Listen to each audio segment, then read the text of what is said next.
talking of progress. What kind of impact has the learnings given to you? Have you noticed significant progress in your UX journey? And what would also be things you would like to hear? So I just want the first next 5 minutes to be like an interactive mode. So you could just type it out, or yeah, we could type it out so that we could get an overview. I want honest reviews on how the UX journey with Design Power Academy has been. We can just do that for because what we are doing today is not really much has to do with content strategy. So we would be done with it. It will be more of an interactive section because strategy just has to do with planning, and planning comes in different ways. So I hope you guys can hear me, Sha. But if you can hear me, please let me know how this journey has been for everyone. So we'll just do that for like the next 4 minutes, and we can start the work we have today. Okay.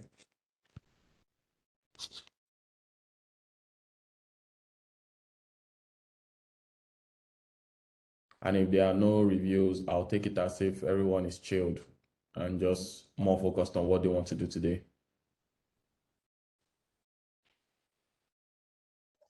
Good morning. Please, I just joined. What was the question? How has the journey with Design Power Academy been? What impact has it done to you?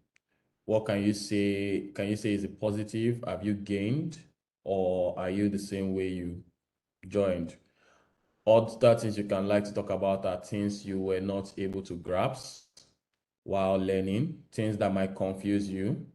And you could also add maybe design trends you are not really sure about, because a lot of things are being said in the design space.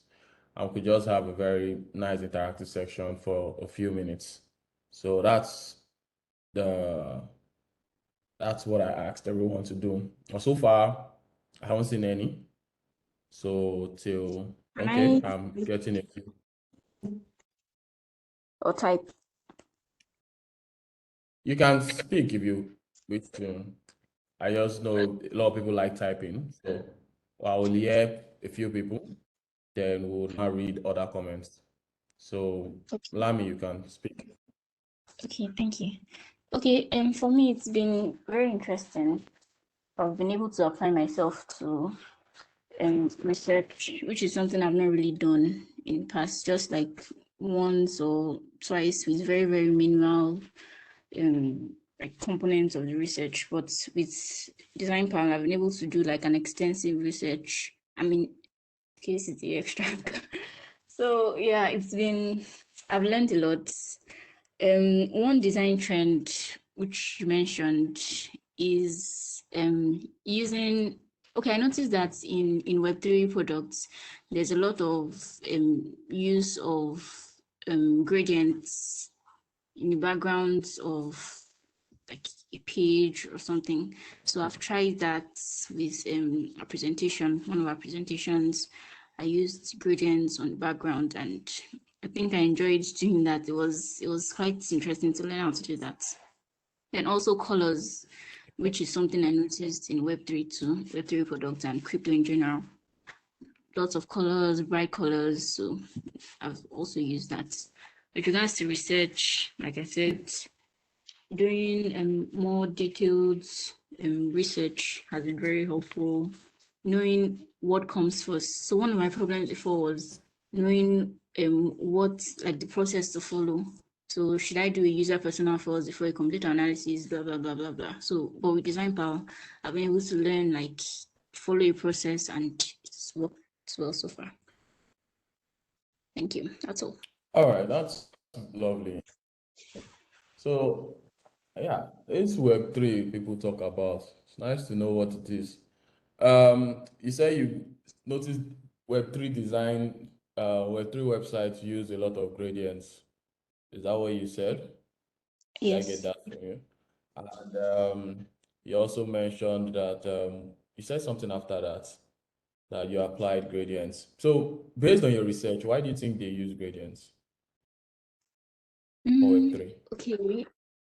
I'm not, I didn't do a research on that. I didn't like try to find out the reason. But just from my head Mhm. right now, I'd say it's just to stand out, I guess, like to separate it Okay. from existing trends. Okay, that's lovely. I don't know if you can mention a website that you're familiar with, maybe one Web3 website that you know. You could check it on your URL and just forward it to me. A Web3 Okay. website that you love so much that when you saw, you'd be like, wow, I wish I could do something like this. Okay, I'll check and put it in the chat. All right. That's lovely to know. And yeah, research is a very important part in the UX process. And why we do research is, not as if it's like we must. It's not like an iteration whereby you just do it for doing sake. The reasons for research is to confirm what you are building is the correct product. You have the right solution because it's a problem-solving career. So research gives justifications to some of the assumptions you've come up with, maybe some of the things you don't know, and possibly help you with some of the things to also back some of the things you know and say, okay, this is what we are going for. So yeah, knowing the proper research pattern is the best. I see a lot of people just use the standard. Every case study has a persona. Every this thing has, but not all your products might need a persona, depending on who you are building for. Imagine if you are building for an admin where that has many users. Are you going to build a persona for every user? Because some admins, they are just functional. They just have things to do. So I always tell people you can look in that case, you might say, okay, what's the purpose of this admin? Do we have similar admins that can do that? Can go and do a comparative assessment to know what and what you should put into your design. So yeah, that it's very good. While if anyone is not saying anything, I could like go through some of the messages. Collaboration has been the most prominent skill I have gained, and that's very impactful. The beauty of UX is it's not a one-man career. It's not, there's no Cristiano Ronaldo in UX. There's no Lionel Messi in UX. It's a team play. You have to be a team player. Even when you are the best in terms of skill sets, the most the most impactful skill should be your ability to work with others. Many designers today lack that skill. In fact, I would like to want to buttress and say many Nigerian designers today lack that skill. And it's not our fault to begin with. It might be with the fact that most industries only have one designer, and thereby you are forced to make decisions on your own. If not, you'll be tagged as unqualified or not good enough. So there's need for you to take decisions into your own hands. So it's not our fault, it's the ecosystem we found ourselves in. But the beauty of the disadvantage is that is if you try to move ahead in your career, you find out that not having the ability to collaborate would actually stunt your growth. You find it very hard working with people, especially in a in an environment today where we have a remote um, work lifestyle where people in Nigeria can work for US based companies, can work for European companies, can even work for Chinese companies. So imagine if you don't know how to collaborate, you are not qualified to be among this kind of people. So collaboration is very key. Collaboration helps you because you are seeing it from an angle. Having other designers work with you can help you understand things from other angles that you thought that you might not have seen if you were doing it on your own. So and nobody is too big or too small to collaborate with. I always encourage people to always be able to express themselves. And as a UX designer, you should be able to drop critics. So you shouldn't just flow because he's the best UX designer. Sometimes you feel something wrong, ask your question. You need to be bold. the career encourage people to go. So let me take another one, the UX journey. I'll answer you, Karimat. Let me read the next one. UX journey for me has been great so far in the sense that I have been able to practice some theory I have learned, like conducting user research and interviews, analyzing results, creating information architecture, personas, and user flows. These are very useful skills to have. I mean, she just defined a complete UX process from research to interviews, analyzing the results you got from your research and your interviews to create either your personas, your information architecture, and your user flows, which you will translate into designs and will later test whether you've done the proper work. I mean, you're already a senior UX designer like this. All right, and it's Karimat that dropped this. So I would like to hear what you have to say because you are raising up your hand and I just read your comment. Yes, thank you. Good morning. Can you hear me, please? Yeah, I can hear you, but it's breaking. Hello? But go on, let's see if we can catch on. I can hear you. Okay. Yes. I outlined the things that I've been able to like practice with my team. That's the UX team. Then we'll be able to conduct the research, get our results, and do all these things. So, a little challenge that I think I'm having, or I would like tips on how to balance is how we can communicate and collaborate with the other tracks in our teams, like the UI team, the content, like how we can make this like project come to life. For the UX part now, yes, we'll be able to do our UX part is where to bring them in or how we can communicate like our results with them. I don't know if you get my question. Okay, so one thing is, I get you. I think what you're trying to say, and let me see if I got that right, is you are trying to, you have your research, you have your results, and you are trying to communicate with those that are bringing up the content and the UI. So you're trying to like connect the dots. So our research, our insights from our research, how can we share it with the other team? And how can the other team also impact the results of our research so that we can know that, okay, what we did is actually translating to the UI that has been given to us. Is that right? Yes, yes. Karimat, all right. So you can put your hand down so that I won't think it's another question. So the truth is, yes, your collaboration starts from there. You have your results, you have your this thing. So you should have meetings. One thing is you have to set up meetings with your team, sit down and say, okay, based on our research, this is what we got. So you have to clear out, this is what we assume, because I'm sure there were assumptions before going on into research. And based on what we found, this is what we got from it. You can also say, oh, this is what we knew or what we thought we knew, or I mean, this is what we didn't know about the product or what the solution we got. But based on some certain this and this and this and that, we arrived at this. So we can clearly state that these things in this manner will be able to solve this problem. Now, UI and UX are not far from each other. I sometimes get it's disturbing to find a lot of people that try to separate the two. Your UI, if your UI is not communicating the experience, it means the UI has a problem. UI has little to do with it has everything to do with everything they specify it to be, colors, typographies, and all. But one thing that is very important is the components. Components are part of UI design. Where you put your buttons, the kind of message you relay, how your target audience able to translate what you presented to them. It's not just about the design being very fine. It's about the communication, and which is why and communication has a lot to do with the experience. So I come to a website, maybe an e-commerce website, and I want to buy a product, but your entire layout is just telling me about the company. I enter an e-commerce site that I want to buy something, and all I'm saying is how we were founded. Then I scroll down, I see the team members that built the team. Then I scroll down and I see about us. Then I scroll down and I see your social link. Tell me, as someone that came to your site to buy something, have I achieved my goal, even though the design is fine with the right colors, probably wonderful typography, and very good looking buttons? Can you answer that question for me, Karimat?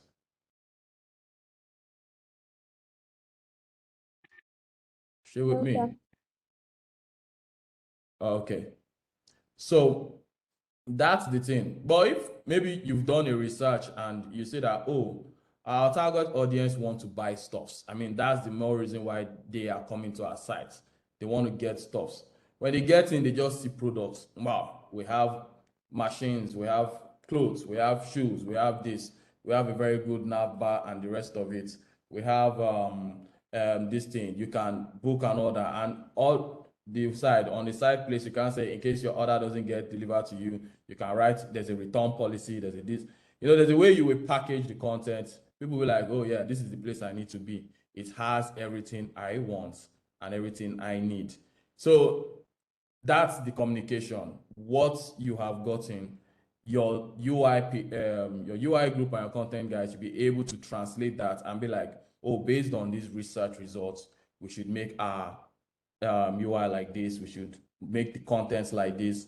It's like if you are building a product for maybe for kids, and you are using big words. You are using words that you need encyclopedia or Wikipedia to find out about, and you are using maybe too much words.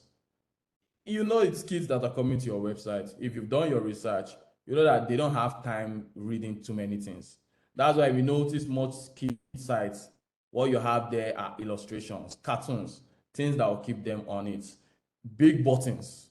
You understand? You will notice most of these kids, but it's big buttons. The big buttons are a little bit exaggerated. So I'm like, okay, I'm tapping on this. I'm doing that. If you go to a corporate website, you'll find more of informations, more of content than simple professional buttons. So it's all about the target user. So your research should convey that, and your UI guys should be able to translate that. But it's all left for you guys to sit down in a meeting and say, so when you bring your research, your UI guys will say, okay, based on this research, this is how we're going to do our content and our layout, and this is how we're going to translate it. You are the ones that will now suggest it. So everyone should be able to, you should have a design session where you critique ideas and everybody can come to a conclusion. Wherever there's a stumbling block, like nobody needs to break, I think you can also either maybe run more research on it or pass a vote and you go with it. And between all these things, there are going to be testing phase as well. So if you go with a line and you test it and it actually solved that problem, fine. If it doesn't, you go back again and say, oh, that solution we designed earlier didn't work out. Maybe we should look at the other suggestions we have and proceed that.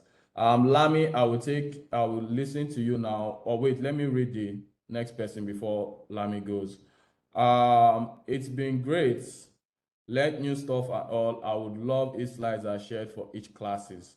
Okay. I'm sure the team are looking into that and would encourage the tutors to have slides for classes. But more importantly, I feel you should actually gain more. So most of the time when I go for videos and watch some design meetups, I'm not really interested of the slides. I'm interested about that designer and the lessons he has and what he has to say and what I have to gain from it. I would obviously give you a slide today, but some of the slides were brought up or were gotten from actual designers that have done the work and have read the work and say, okay, this is the best possible way I would present these slides to you. And I didn't just get it because the person I learned it from had a slide, but had information on how to go about it. So yes, we will encourage our tutors to give you slide, but wherever there are no slide, it will be best to pay attention. Okay, I will take the question for Lami, and that will be the last. I'll read the rest so that we can get started for the day. Okay, thank you. So I want to go back to a question Karima asked and the response. So I want to know, like, at what points in the research what points do we involve UI and content and to make like general decisions concerning the project? So is it like when we're just concluding or when we're creating information architecture, or do we need to like create a lo-fi and then give UI and content to follow that? How exactly are we supposed to hand off to UI and content? So even before your research, I'm sure the UI and the content guys were already involved in the breakdown of the meeting. So if we are having a product let's assume we are trying to create a product to solve maybe in ahead of the election that is coming, and due to insecurity, we are trying to create a product that we could enable people use their mobile phones to mark red zones. You understand? So if I'm somewhere and the place is not safe, I could take a pic, I could turn on my alert and be like, this zone is a hot zone because maybe thugs are rioting and other stuffs like that. And if we do that, so it's more obliged to your GPS will be involved because your location will be also that people can actually know where areas. It's a problem. So I've just given you a problem. Everybody that is involved need to come up with how this problem will be translated. The UX guys will say, oh, it's going to be a situation whereby we need to know where that person is at that moment. And for you to avoid that, for you to know that maybe you also think of things like, oh, maybe we don't want, because people can, maybe even the thugs can download the app and start creating unnecessary red zones. To avoid that, maybe we'll need some sort of evidence. So maybe people have red zone when you have that, there will actually be a picture and a camera showing your date and timestamp, so that people can even say, oh, this place is hot too. Not that someone will just go and upload an old video, maybe to work in real time, a live video to activate the you have to think the best possible way, because your goal is to make sure that the right information is shared and people are kept away from a lot of disarray. As a UX person, that's the angle you're taking off.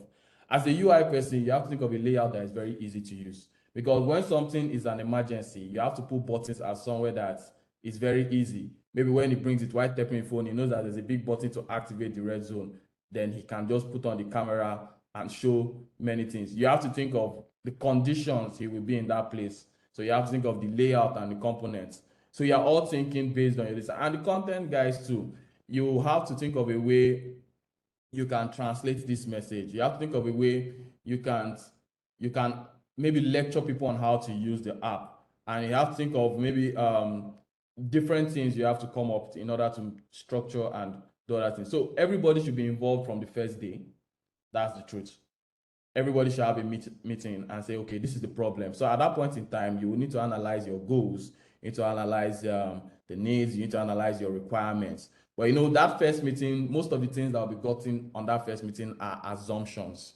Just like we are assuming right now, what we are doing right now is an assumption phase. I'm assuming this is what the person might be doing. But maybe people that may be in that case might see something different. So it's left for us to go and seek out what would be best and how best this thing will be done. Would you like this kind of app that could tell you what do you think we can do to make sure that when people see this app, they will know that nobody can spread false information.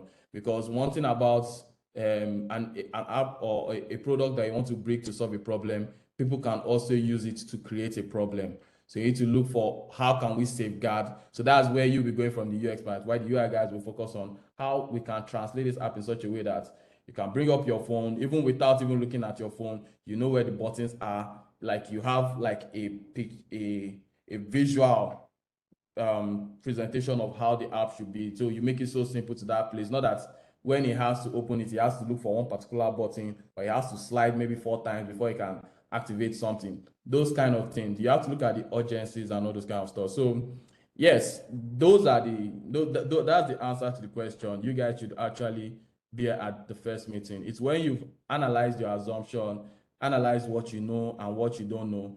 The research guys can now go and buttress on it to know that whether what we raised or the issues we raised were the right issues, or we need to know more and learn more about the market or who we want it to be. So yeah, I think that answers that. And for now, I'll just be reading comments, then we can start our class. 30 minutes has gone. There have been many things I have learned from Design Pal, and they have really made me feel ready to take on any task I may be given. I'm glad I've chosen the path of Cohort. That's good.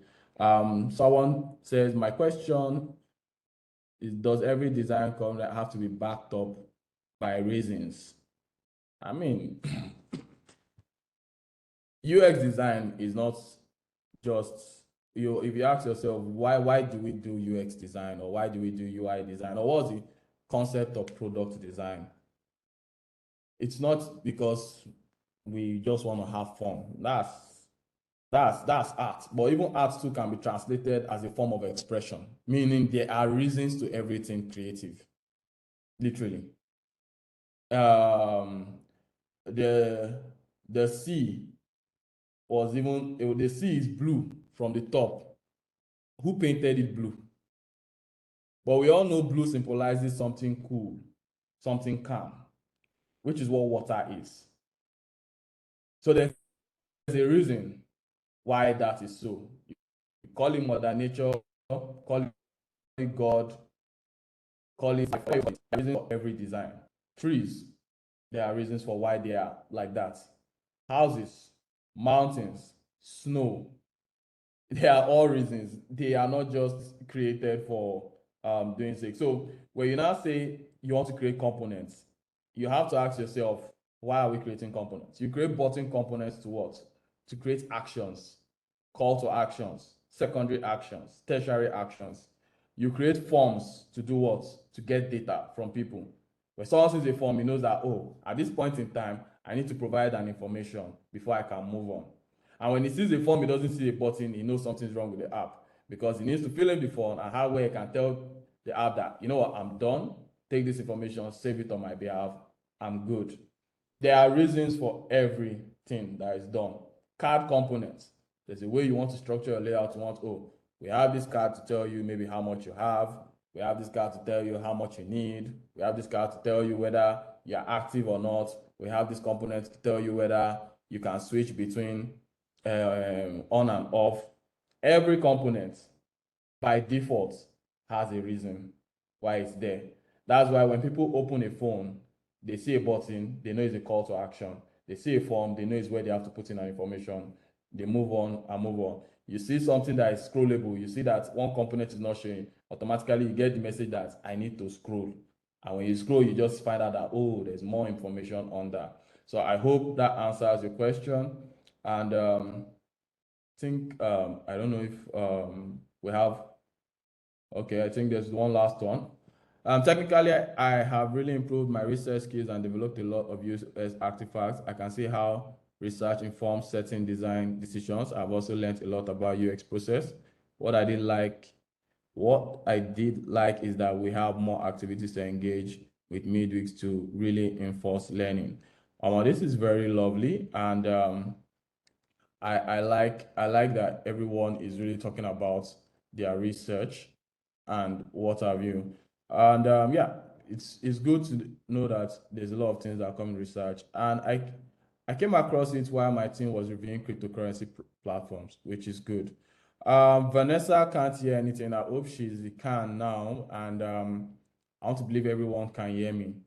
So yeah, that's very good from everyone. I'm glad it shows that the goal of the Cohort is actually working. Lami, do you have a new question, or that's the old hand?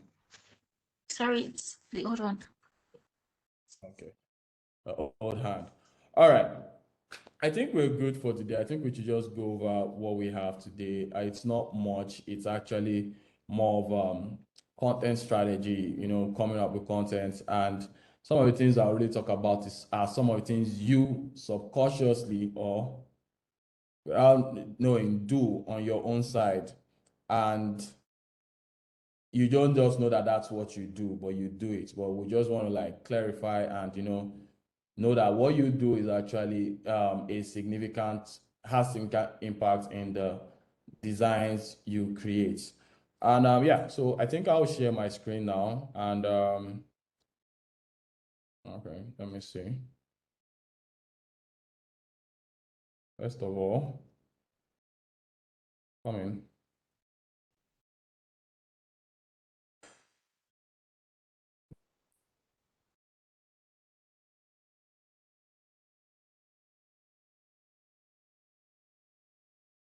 All right. Wait, just one moment. All right. I think that's that.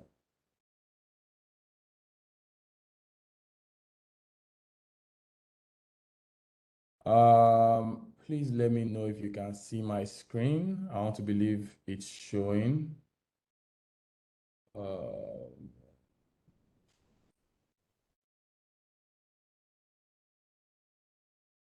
Please let me know when you can see my screen. Okay, yeah, that's good. Okay, so now content strategy, and let's just dive into it. It's really not much. So it's about planning your contents for the clients, that's just it. Internal, external, it might be an in-house product, it might be a product for customers. And the truth is, a lot of people like to leave it in last minute. So these are some of the questions you can ask yourself when trying to come up with a content. What do we really have currently? So it might be an existing product and be like, oh, we're not meeting our target audience, or they are not really getting what we do. So yeah, but what do we currently have? And we need to review it. Then what can you cut out and what can you keep? So one thing about coming up with content is you have to make it very trimmed. You can't just load Wikipedia in the name of content. Wikipedia is doing what Wikipedia do because people go there to read a complete resource. That's what it's meant for. But you can't do that with maybe products or platforms, which the goal at that point is to communicate what you do and get people interacting with the app and thereabouts. How will the content be created? You have to really discuss that. Who is coming up with the content? What mode are we using? Is there going to be a UX writer? Is there going to be some branding team involved? So, who will create the content, who will edit the content over time, who will approve the content, who will publish the content, how often will they publish the content. That one might even go into blogs. There are lots of we have blogging sites that for you to know that a blog is working, the content have to change over time. The stuff has to, and you also have to employ a very good layout whereby it makes it very interesting. As I'm reading one content, like most of us that use Medium is structured in such a way that I'm reading one content, before you even finish that content, they are throwing you like suggestions, 5 or 6 suggestions, like, oh, no, this is it. Oh. You enter another one. If you're not careful, you just get trapped. Medium. YouTube is one of the people that do that thing, and that one is even a disease, because once I enter YouTube, even what I wanted to check, I will not check. I will just see based on what I've been checking. There's one thing I checked. They will not be like, okay, I'll check it. Before I know it, I've entered that one. That one leads me to that one. That one leads me to that one. When I now close YouTube, I now remember, wait, oh, there's something I'm missing. And you just go back. So they have put in effort to make sure that you are addicted to their platform. You come there, you want to do what you need to do. So that's a strategy. It wasn't like that before. Before, when you check a YouTube channel, a YouTube video, you just go back. Now they've done it in such a way that even you have where a video, put the video on the side, read comments, and still check other videos. Like, it's just there, and they did it in one interface. They can do all that, so it just makes it very, very distinct. So that's the strategy. It's not the content; it's how the content works, how it's being displayed, how it's being shared. So, moving on, let me move this aside. I don't know. Occasionally, I've been moving these things elsewhere. Why do you need content strategy? To provide structure for creating your goal and a plan. And I remember saying this earlier, where you say you've done your research and so the team should have known the goal already. Like, everybody should have seen, oh, this is what we are trying to achieve. And in their own mind, come up with various assumptions that, oh, this is how we are going to translate it. But they have to wait for their research and their insight. So there's no way you can just be building something at the fly, from a message architecture, try and audit, So some can even be that you can get the data that, okay, I think in the project we're doing at one bank, we got data that, oh, our application is not really very useful, is very hard to use. And we found out that the interactive components where people would use, like the stuff normal users would try to do transaction, we put it at the sidebar, which people go to sidebar to find something they couldn't find on the main page. So why would I take the main feature to the sidebar? So the difference is that we brought it out and put it on the main page, and experience started improving. So content might not even be about content. When you hear content, most of us think in the terms of text. Sometimes it can be components, it can be text, it can be images, it can be a lot of things. It can even be due to the style guides and other stuff like this. Now, content shared across network is likely to be the first experience as a user or customer has with your brand. While the content with the website application drives loyalty, interaction has been accomplished. So the truth about it, I think I said this in my e-commerce example, whereby I said you can come to a platform that, imagine if you come to an e-commerce site, the first thing you see is an about us page. You go to, you see the about page. You scroll down, you see you see the history about the company. You go down, you now see Bello can't hear me. Please, can everyone hear me? So that it's my network. Right. So Billy, I think you need to work on why does Esther want to annotate my documents? I'll probably decline this request for now. All right. Well, actually a mistake, so yeah. Sorry. Okay. I think people can, okay, anyone will link, yeah. So yeah, so the where was I? So I was talking about the e-commerce, and the e-commerce platform can be, the way you structure it. Someone will come to the site and all he's getting is jargons, stories. Meanwhile, his intention or his goal was to buy a product. He heard that you sell products, and probably you didn't throw that in front of him. That's why most e-commerce sites, when you get there, they are giving you products because that's part of the goal. So based on that goal, they need to structure their content in such a way that you get what you need. So content strategy can flesh out how the business goes and get you thinking about how the content is going to be created, managed, and measured. I mean, I just said this just now. That's why that's why everybody needs to be involved from the beginning. It's not that we call UX people, talk to them, UX bomb. Everybody has to know that this is what we want to build. And we need to come up with strategies and how we can, display this thing. I think I'm even having one like that. We are working on one project that is new. It's completely new. It's something we want to introduce to the Nigerian market. And because we have limited resources, we have to take second mix, but we still have to check for insights and what is likely, because we're not building it for normal random customers. We're being to know such opportunity or such product expect, and factor that back into our product, and come up with very content that will speak to it. Content strategy, I mean, in front of everybody else in the product. That's when you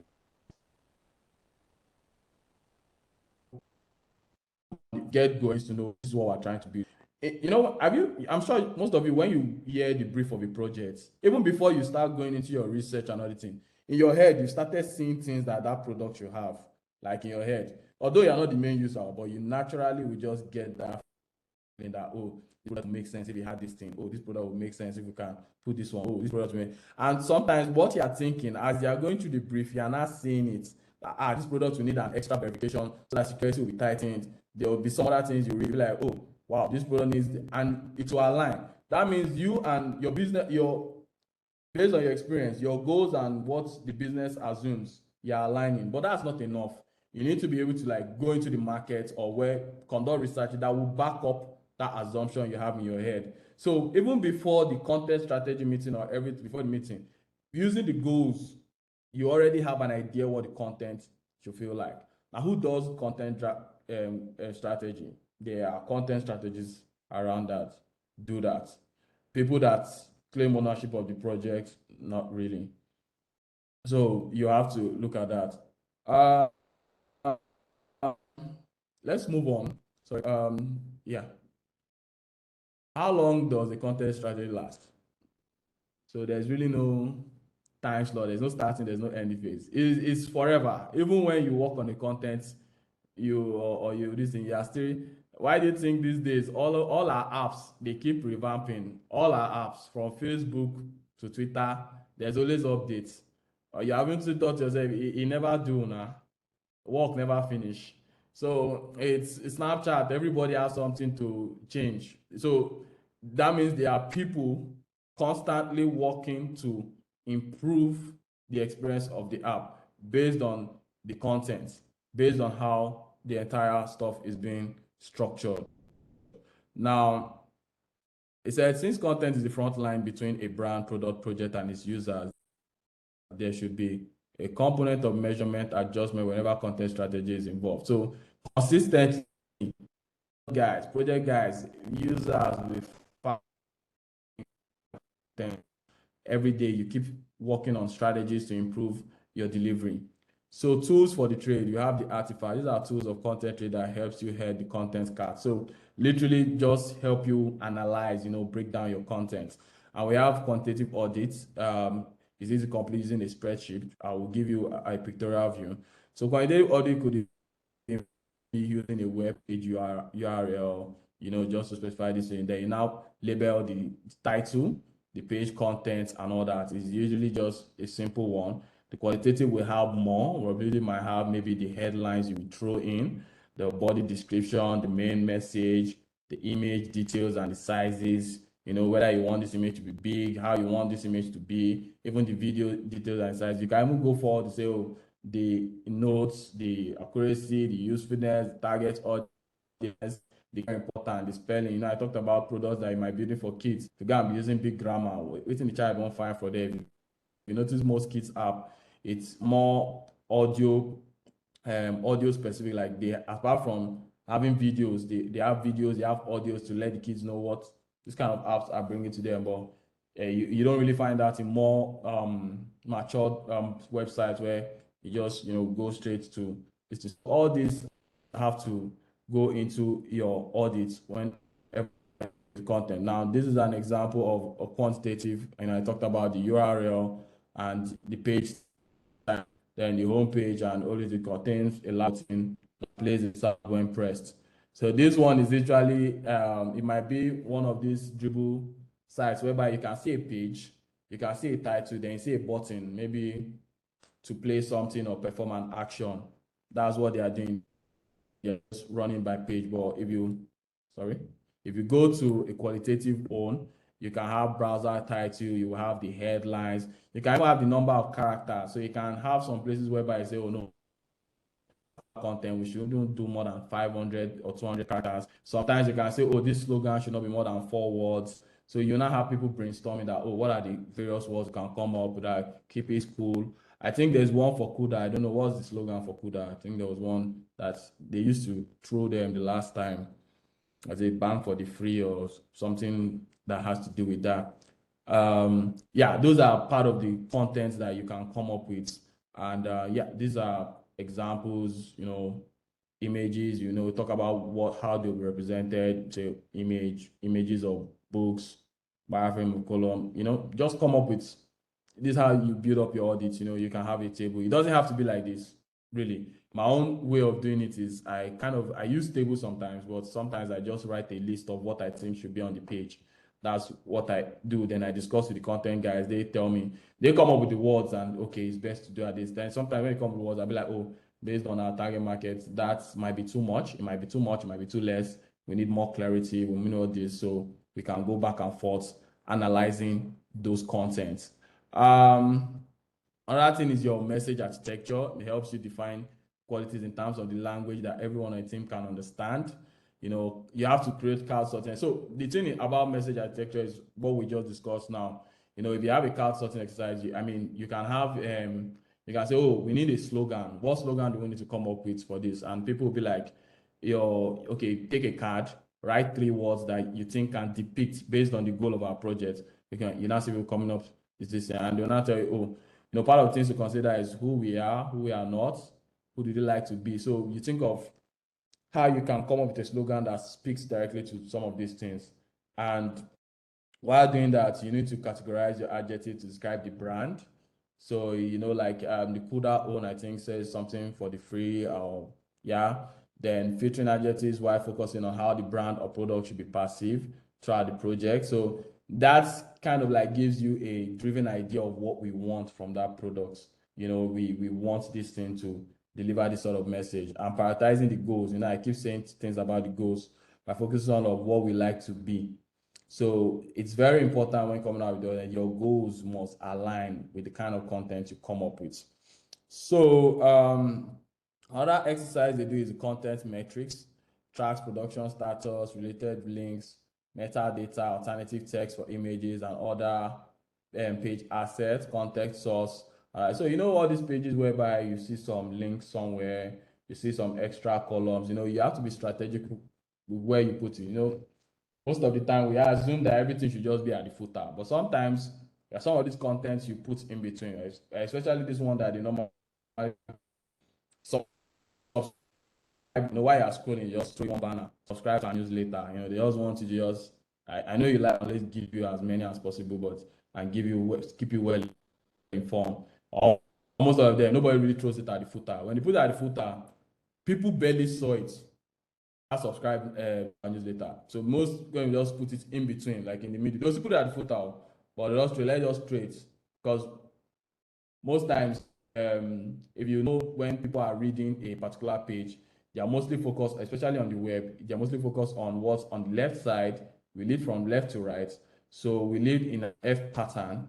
So there is a high possibility that if you put that kind of information on footer, which you want people to subscribe, all of these things is based on you might be product, maybe some a subscribe to our newsletter in between, because the goal of that product is for people to buy stuffs.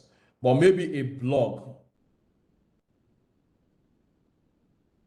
you want people reading about something, subscribe to some specific content or some specific category so that you get real-time updates. You can see how goal is driving our contents. Yeah, it's not about where this must be this, or we're looking at template. We're already describing what we hope to achieve. I know content templates, you have your page title. So these things they are different for most brands. That's what factoring and say this must be done, but go that the kind of content. Like I said, based on the presentation today, it wouldn't be like what we do it. All these things speak to different products, but in a way they are related. Editorial has to do with changing content from time to time. I can see it's involved in magazines. We talked about it. Blogging industries. Those people, they are more focused on the needs of the users. They need to, how often the content will change. They prioritize the list of what to publish. These are things that will have content that will change from time to time. So they will need to have an editorial calendar. So from year to year, people will be reading more about this. Maybe during election, people reading more about election, like 2023 election is next year. You will see a lot of blogs now will revamp. I'll be talking politics. Even now, skip meters are already talking politics. And most channels are already revamping towards politics. When Big Brother comes too, everybody will revamp again and start speaking about Big Brother. This one laughed with this one slapped this person did this one. They start changing. So that's all those people that deliver those kind of interesting pieces. They will need to be adjusting their calendar. You can say that it changes over time based on what I said it from the beginning. It's actually your goal that defines the kind of thing. But these are like some simple guidelines when trying to come up with content. Now, it's more design. I think we can go through a few sites to see whether these sites communicated what they wanted to do. And I'll be using GoFor. So basically, what I do on my first page, what my content is, you must do it in such a way that as a user, I can communicate with what you're doing. So they are working. So GoFundMe is, as you can see this expression and this illustration, the flowers are giving support. So what they are telling you is they are supporting people. Everybody, some person that has support is this supporting. Children are being supported. Animals too. So they are symbolizing everything here on a GoFundMe page. And there's a start button, you want to start GoFundMe, because sometimes someone just wants to know, oh, how does this thing work? There are different types of users in this life. There are some people that move by buttons. There are some people that scroll and see what's there. Now look at what they gave me. Let's begin your fundraising journey. We are here to guide you at every step of the way. They already know this person is ready for business. No time. But first of all, they need to know where he is. They need to collect his zip code, and they need to know what best describes what you're trying to fund. See, about animals, and most of these things are gotten based on their research, that they know, oh, these are the things that require support naturally. Business, animals, communities, creatives, education, environment, volunteers, family, faith, medicals, monthly bills, newlyweds, people must do one bed. Everything is just scattered.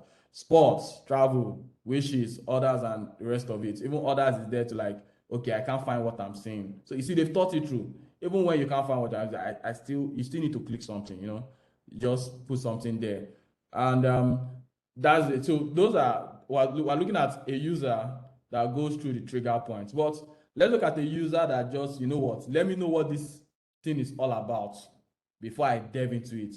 And I'm scrolling down. Notice how this button changes to draw your attention. These things are strategical. This is not, they just want to play with UI or anything. They didn't just say, oh, let's flex with color. I'm moving away from this. They've driven me that, this guy is going to prevent him from see anything to something. These interactions that works with, it's all part of the strategy. Now, wow, Esther can't hear me again. Was it Esther that said it before?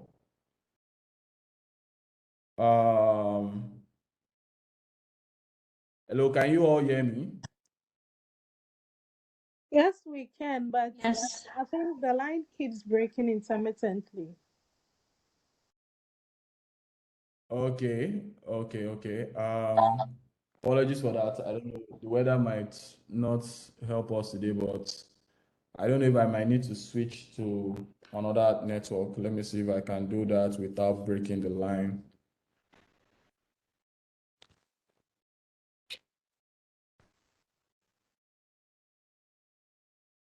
So now, as I was saying, who are they building for? People that need support. And as someone that needs support, they already worked on the fact that people will urgently want to go into support. That's why they have this button here. There are some people that just want to start. They say, oh, go and use GoFundMe, start this. Bam, they have a guideline to a content ready for you. But for someone that, man, I need to know what I'm getting myself involved with, they have that one. So kindly give me a few minutes. Let me see if I can switch my network. Let me try the MTN if the MTN is good.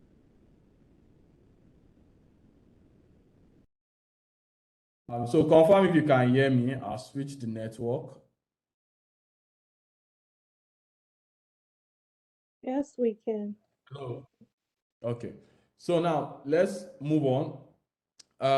So now for someone that wants to like scroll, because this thing, we're looking at the user's perspective. We are the users now, we're coming to this side and say, oh, what to expect? As in, they're just giving you, in case you don't like, you're not triggered, you're not happy with the information, they will ask you, oh, what do you expect? Because at this point in time, for me to scroll down, it means I'm not really satisfied with what was presented to me, or I want to know more. They'll not tell you, start with the basics. You get your name and location, which has already been put at the other side. I'm sure you guys saw the button where they collect our location. Craft your stories, share with your friends and family. So I get that, oh, it's that simple. I don't need to stress. You're not collecting money from me. Everything is just straightforward. But they say simple pricing, powerful fundraising, learn more about pricing. I just talked about pricing and they've tried to tell me that I'm gonna be like that too. We'll run some things here. I can now decide to say, okay, let me go and check about this thing. Are you seeing how I approach this thing like a user? So it's not really approaching it like a professional. We'll now say, oh, when I go here and do like, okay, let me look about the pricing. One transaction fee is automatically recorded per this thing. Okay, it's per donation. So it's not from me, it's based on the people that are okay. I get this. You can see, I talked about money before. They just let me know in case you think money is not involved. Just this thing. This is not a this thing. So it's part of what they do. And you say where you can help, future topics, they have contents for you. I'm sure they're speaking even to a different audience. So if someone is coming here and say, oh, I want to donate to verified fundraisers to help individuals, they have accounted for different users. The first one, probably for the main users that are coming to create causes or campaigns. Second one are for people that, I'm a philanthropist, I'm Bruce Wayne, I need to, flex my muscles, give to the poor, help the tragedy and all that. They have a place for you to get what you need. You could also read more things about all these things. You could read more, you could dive in, you could help now. Look at how the action words are speaking directly to what you need to do. Help now, dive in, read more, help now. These are strategies. They are not just put for putting efforts. And that goes back to a question someone asked about components. Are there reasons? Now you can see there are reasons to everything they are doing here. Help now, dive in, read more. And also notice the fact that they are using this as a secondary button. So the main primary button is here staring at me in my face. This is what they want me to do. Already, if I've been here before, I know how it works. I sign in. And in case I don't know how it works, there's one here given to me that, oh, how it works. And if I've entered this page and I'm for individuals, I can see that. If I'm for charities, can you see the strategy they put in place here? They have done work. They now come in here, probably want to send a message. And that's the reason for this little interaction. They know that they want to send a message based on the color and the contrast, trust and safety. Because that's some of my concerns. I remember I mentioned something about trust and safety. So with 1/4 of our global team dedicated trust and safety, so we manage fundraisers worldwide for more than a decade. Don't worry about it, we've got you covered. Because I need to be scared. What if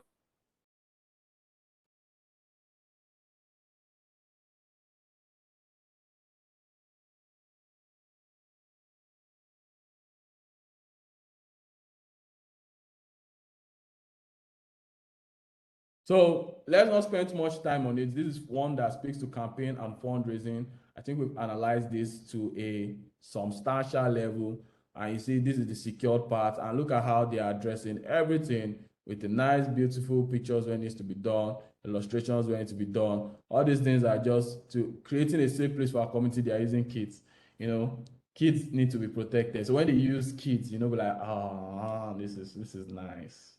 This is nice. It's empathy, it's communication, it's strategy. Everything here is done for a strategic reason. Look at when they talk about 1/4 of GoFundMe's global team is dedicated to trust and service. Look how they use pictures of professionals.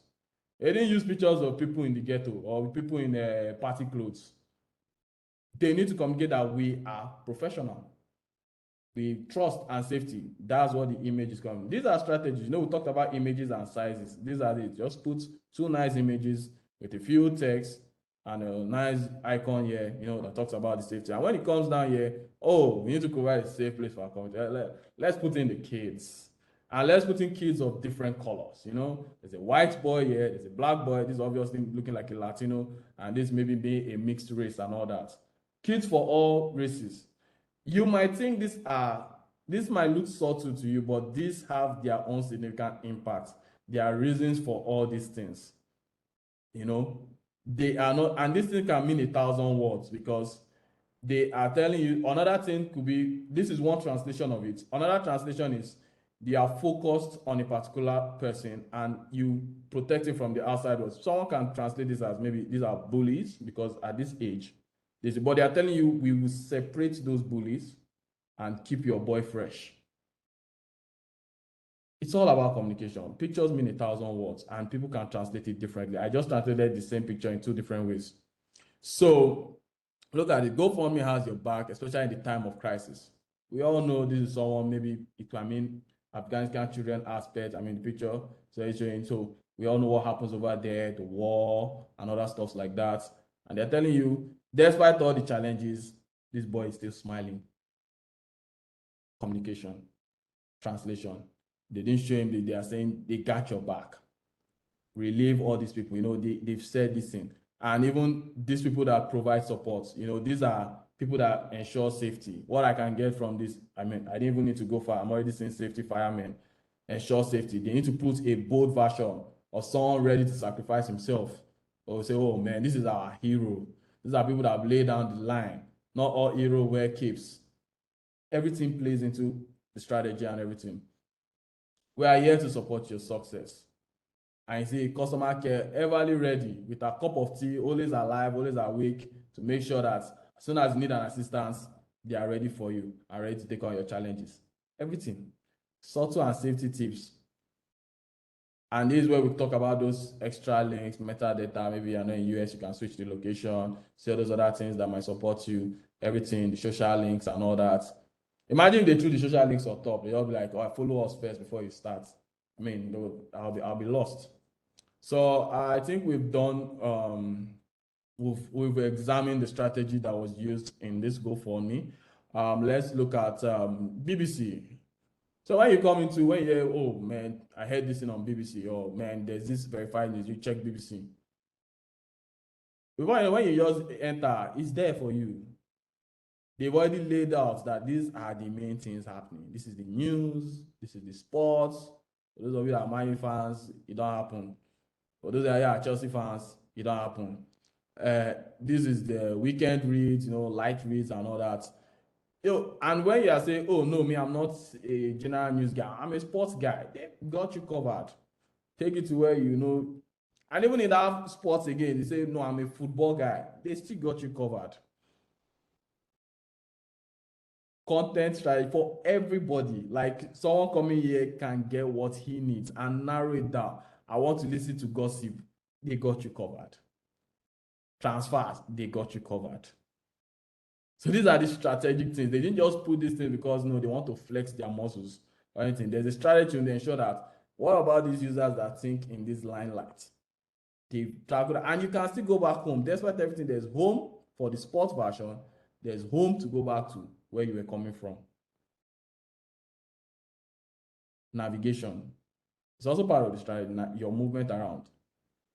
I know they structure out your content. I know if I to click in and say, oh, let's read about Man U and everything. You start reading, who published this thing. They tell you 1 minute ago it came out. Oh, wonderful picture of the guy, agent solved, everything. And when work on that, you now see other contents that follow on this side. Although this one they still need some UX work to go, but they have you covered. You see other contents that means they don't want you stopping. Maybe you just say, oh, Rafina, they about this guy, most waiting the up. How much this means, they just give it to you back to back. They don't want you leaving the page, they want you to stay on the page. And we talked about this when we were referring to blogs. Now, I think that's enough about that. I think Amazon, okay, I know I mentioned e-commerce, but I think we have Amazon here. The strategy is simple, just give people what they want. And because they offer a lot, they want you to choose from the categories and other stuff. Although I won't really bench them as the best when it comes to content, but hey, they are not just on top for no good reason. So we have to use them. Most of the people, based on their research, might be a lot of people download I know a lot of my guys is that when it comes to electronics, they're always using Amazon, health, all these things. That's why they put all these things there, like, oh no, let's speak to where our money is being made. And that comes into strategy of the products. They have the layout, so you can choose, is it monitors you want? You come here, you see all that things, even the monitor, start breaking it down. No, I want LG. They start changing it in real time. I don't need to stress myself. I barely stayed there 5 minutes and I'm almost close to what I want. I want OLED. It's already there. And I'll be like, with almost 5 clicks, I have gotten what I want. That's a strategy. We don't want people spending too much time looking for what they want. Whether they use the navigation or they use the search bar, they should arrive at what they want to buy. And when you click, they just take you straight up. Want to buy everything is giving you your shipping fee. Give it to you at the right. Only 2 stock left. Trying to tell you more. If you know, cap them now. If you go tomorrow. So that's one. Now let's look at Airbnb. This is one of the best UX sites ever. Like when it comes to the way content is being structured. I mean, just look at the menu. Don't look at the menu. When you think Airbnb, there are 2 things in your mind: relaxation, and they've given you earphones. Is it island you want to go? Is it beaches, pools? Oh my gosh. I mean, the easy spacecraft, so we are expecting something. The Arctic, bed and breakfast, design. Now, because you know, we designers, we are more creative when we're out there. Shared homes, caves, surfing, everything. But I'm like, I'm all these ones. I know say we don't get cave for Nigeria, but maybe we'll see what's in my location. I say, oh, Nigeria. As I'm typing Nigeria, oh, they even have the Rosy Lekki phase one, Ikoyi, Lagos. I just, let's try Lagos. Already, they're already giving you the dates. All these things they click on. I didn't have to activate them. When you choose, they just assume that their own is, oh, let's immediately someone choose a location. Obviously, he wants to stay there for a period of time. So I said, oh, today is Saturday. I want to go Sunday, and I want to stay for maybe 1 week, and I'm good. So if you don't even have if you have exact dates, +2, +5, you can choose dates. You can say I am flexible.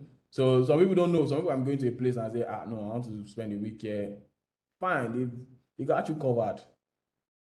And you now come here and be like, oh, what guests? We are bringing a child. It will help them now. Are you bringing a pet? Because maybe some of these homes they don't allow pets. When you do all that and I search, before you know it, how do you get? You get me some nice place, private rooms, flat rooms, this thing. They also give you the price range. And with the map, you can see, oh, blind people for this side and get money well, or to almost 2,000 and this thing. You now know that it's based on location. When you are reaching Oroshoki, things are beginning to get soft. When you now go to all this place, I'm sure Ikoyi, everything, you can see everything they vex for here. Yeah, I think when you're going towards that Aja side, things start to get soft again. And location determines the kind of quality you get. So, yeah, you have all this. You can go through a space. Maybe I like this bedroom. They give me everything there. Oh, nice, wonderful bedroom, toilet and everything, all the section. And I'm moving and say, oh, private rental hosted by Namdi. This is the guy. I rent 2 guests, 1 bedroom, 1 this dedicated workspace, self-checking. For your friends, welcome, bring your pet. You can see that thing about pets. So not everybody is going to allow pets. So you need to specify, am I bringing a pet? They'll be like, oh no, I don't do pets. Because maybe they have poops to clean and all that. Non-refundable, you give this one, but you pay extra, you can refund us. Free cancel before this, everything. See the price, 9,000. For the time you want to spend. Strategy. When we were talking about content strategy, I'm sure most of the time you might be thinking about maybe it's the content or the words. But even that, we've talked about the words, we've talked about the images, we've talked about the even videos, we've talked about the layouts, we've talked about the representation, the components, everything. They play a big part to it. So I'm sure with all this, you can see why everybody needs to be involved, not just the UX guys, the UI guys, content guys, everybody, the branding, everybody. You need to be able to communicate what you want to do that meets your target audience. And then, like I said, the goal is what drives it. We've checked different websites that had different strategies in coming up with their but each strategy was to meet their targets, their goal. So with that said and done, I think we'll use the last few sessions to take questions. So aside questions, you can drop your remarks on how you felt and then what you need to know and every other thing. So yeah, let's do that now. You can type, you can take up the mic, whichever one you feel you want to do.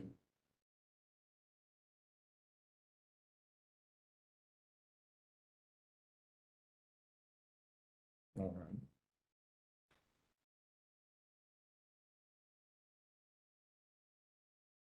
All right, what is this thing now? This thing. Okay. All right. Anybody, any more questions? Let me go through.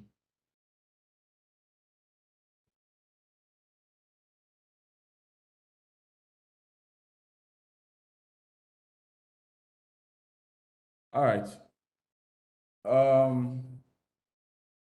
Can taking questions for the next 5 minutes. I want to assume the lack of questions means that everybody understands what we've done so far. Like I said, it's not something that has like a ground to ground like streamline. You just something that has to do more with even collaboration that we've talked about and how you see things, how you work towards getting your final goal. So yeah, questions will be taken, and without that, other things like remarks could also be taken so that we could round up the class. And yeah, I've sent the link. You can scroll to the. It's not just for websites, even for apps. Most of the websites we checked, they have apps as well. They have this thing. So your strategy can also be for web-based. Your strategy, the web-based strategy can be different from um, the app strategy. For example, let's use YouTube, for instance. So YouTube on the web, on their iPad, I like watching YouTube on my iPad because I can, while watching a video, I can move my content to the left and start reading the contents while I'm watching a video, because sometimes I like to read people's reviews about a particular video and what they think. YouTube allows me to do that in the same time. I don't think they can do that on the web. Let me see if that's possible. I don't know if they've done that for a web. So it's a strategy based on the experience. I want to use a general clip but let's just go and talk about, let's go into UX design and see if there's anything that, again, we could look at. I'm looking for one that gives, that has comments. So this is one. So if I pause this video, I don't think if I have to skip the video to do that, unless maybe there's a way I can do a mini player. Many junior designers have the dream of working for FANG with. So this is something I notice with different people, with the web. But if I go to on my iPad, I can move the comment somewhere and start scrolling while doing that. So your strategy for different OS can change or tweak just to offer maybe better experiences on certain things. So yeah, it's not just regulated to web alone. All right. Okay. I think everyone really gets the concept of content strategy due to the arc of questions. So what we can do is just the next 10 minutes or 20 minutes, they could share their remarks on how this session was, and we could call it a day, 10 minutes or 5 minute stops. So the floor is yours for you guys. And if you have any other questions to ask me, maybe not content strategy related, something else that is bothering you, design wise, the floor is open. I mean, we have lots of designers here. Everyone can share their opinion on how they feel.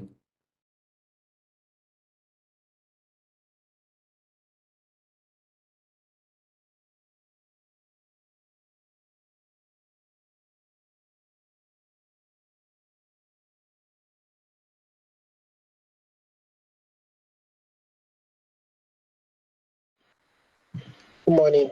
I have a question. Can you hear me?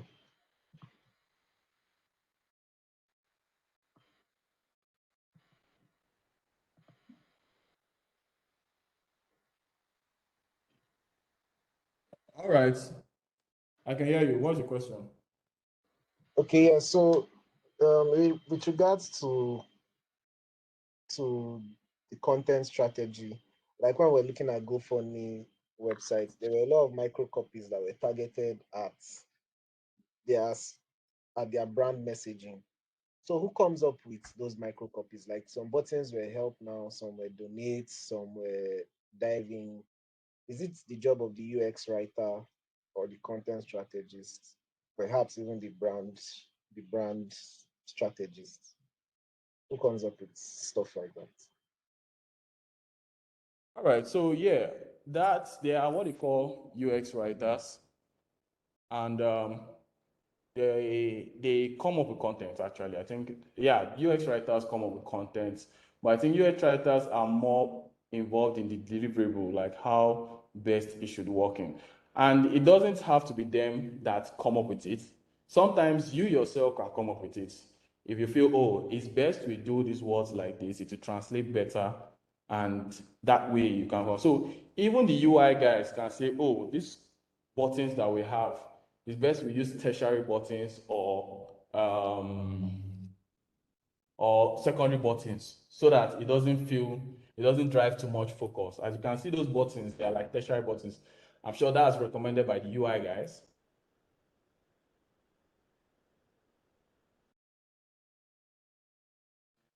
the way the whole thing is being structured might be the UX guy. So everyone has to play a big role. There's not that this is your job, this is my job. That's why I said there's really no Cristiano Ronaldo or Messi in design. Everyone has to play the role.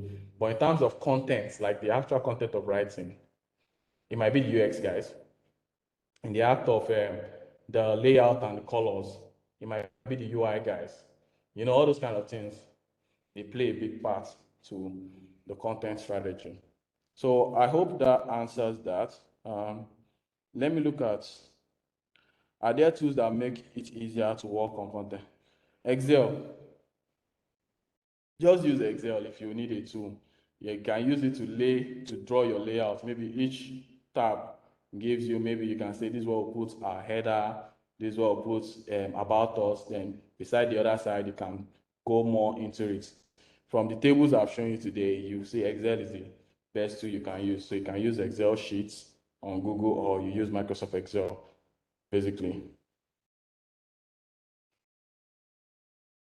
All right, I think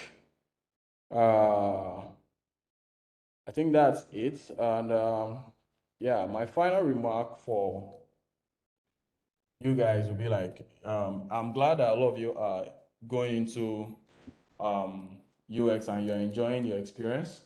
And like I always tell everyone that has been in this class, that so far you put in the work and you're dedicated, you will get results. And you should be patient. It's not a race, it's a marathon. It takes time. Design keeps evolving, so there's always something to learn. Even we learn, I still learn today. Up to now, I still read books. I still check platforms, websites, YouTube channels. It's a career that involves learning, and such a career is very good because it will always evolve. It cannot be out of date. There are some careers today that people were very good at, but they are out of date. They don't bring anything to the market that more and that anymore. So UX is a very good place to be. It's going to stretch. I mean, a lot of you have talked about Web3. I'm not even delving into that. A lot of you have talked about crypto. To tell you how product design is stretching and touching all grounds, everything, video games, everything has to do with experience these days. World Cup, they are going to play at the end of the year. They are working on how to deliver it in a very wonderful experience because Qatar is not such a friendly place to be, but they want to make sure they offer that experience and tell people that, oh no, we can host a worldwide event. So even the UX too has to be worth it. Everything that we do today has to deliver a very good experience. So my question again is colors. How do you work around colors? Is a drag for you? Okay. It's a drag for many people. I think it's only a drag for me too. But one thing that can help you with colors is you need to try and, so what I do, so color inspirations come from everywhere. Try and check out different things. I love playing video games. I play video games a lot, and I try and use some of the colors. I've gotten a color combination from Mortal Kombat. There's one I want to try that I see on FIFA 22, that blue and greenish thing. I don't know how they made blue and light green to work, but FIFA 22 made that work. And I'm going to use a color combo, maybe use it to build a card or something. So you need to really go out there and explore other colors. That's one way to go about it. One thing is to check wonderful representation of very nice places. For example, interior designs. Go and check interior designs. They have good color combination. When you see images that have good interior designs, there's a reason you try this white with this touch of brown. Even this thing, you try and mix some of this green and this thing. There's a reason why some of these colors look very easy on the eye, especially this one. Someone can take this one and try this one too. You know, they help. So you can Google interior designs and search for a color and create a color palette from them and see whether it can give you something very good. For people that are struggling with colors, try and use a monochronic, is it monochronic, they call it mono something, whereby you use different shades of that same color. It makes your color output very, very simple. I don't know whether, yeah, monochromatic color scheme. So this color scheme is when you pick one color and create different shades of it. This is one of the very basic way of creating wonderful colors. So when you do that and play with, if you can play with one color and deliver a very good experience, you can like see this one now. This is a very good design here. It has, okay, I'm not even sharing my screen. Let me share my screen. Okay, please confirm if you can see my screen.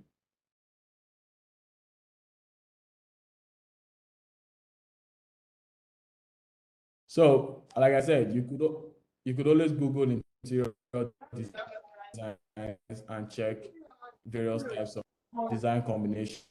You can see this one red, you can see this one this way. So you can create color palettes with very nice interior designs. You could also use this, like this one, someone can try this. And that person mute his mic, please. Joseph. Then for monochromatic color schemes, like I said, you have different shades. So when you play one color and shades, it can actually do wonders for you. I think I have a design that once did that. I don't know if I have one I can share. Actually, if I have anyone. Nope, nope, nope.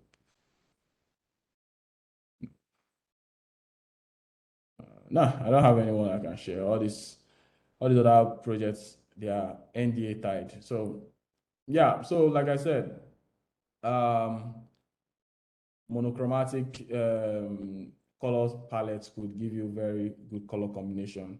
So yeah, so that's it I have to say about colors. I hope this helps. And yeah.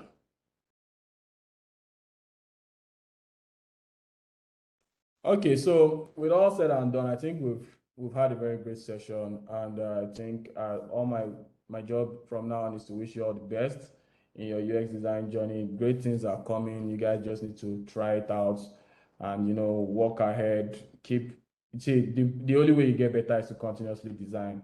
You get better while designing. Don't ever stop designing. Keep on designing. Keep improving. Keep learning. Always critique designs. Always be ready for critics in your design. Don't feel bad when you get too many critics. It doesn't mean you're a bad designer. It just gives you insights. Anything that comes to you as a critic or as a response of feedback, they are all insights. They are not to devalue the work you've done. They just want you to do more. That's all. And sometimes some people are just hating. So just also be able to separate hate from actual feedback. All right. With all said and done, I think we can all have a great day. I think I've really enjoyed this session. I don't know, the lack of questions shows people understood what we're trying to communicate, and that's a plus for me. If not, I don't know, maybe you could share that feedback as well. All right, guys, I really enjoyed the session. For those that contributed, I don't know if I could remember everybody. Lami, Karimat, Esther was all about the stuff that wasn't showing, and she wasn't here, but I hope she was able to get enough. Everyone here, Onye, Toby, you guys, it's good to see you guys. I think I still recognize some of the names. It's a lot of names have been consistent.